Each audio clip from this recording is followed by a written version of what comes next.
呢間係大山日本料理，平日下晝又唔算太多人嘅，有啲日式佈置，室內又唔算太光猛嘅，有啲情調。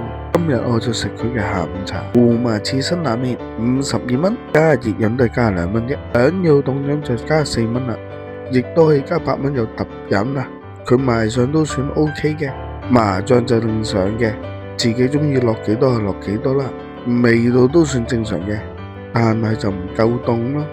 睇翻呢間餐廳都好多嘢食嘅，午餐都有8款，都係60零蚊起，亦都有提供呢個下午茶餐啊，48蚊起嘅啫。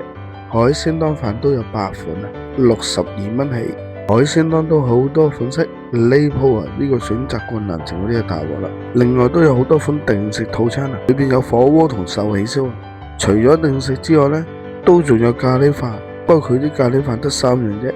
豬牛雞，佢又唔係淨係飯類嘅，仲做埋拉麵添，壽司烏冬都有啊，種類都唔係少嘅，壽司散叫都得，都有成20款選擇，亦都有軍艦啦，佢啲價錢係貴少少啦。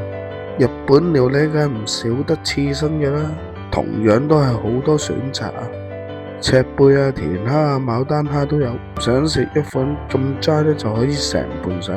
佢呢度啲嘢食種類多到咧，連沙律都有啊！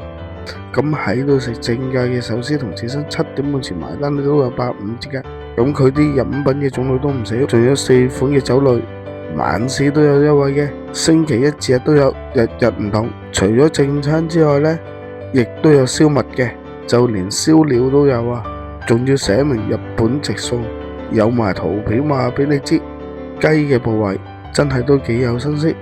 地點都好簡單啫，就係兆萬對面啦。影片嚟到尾聲啦，多謝收睇。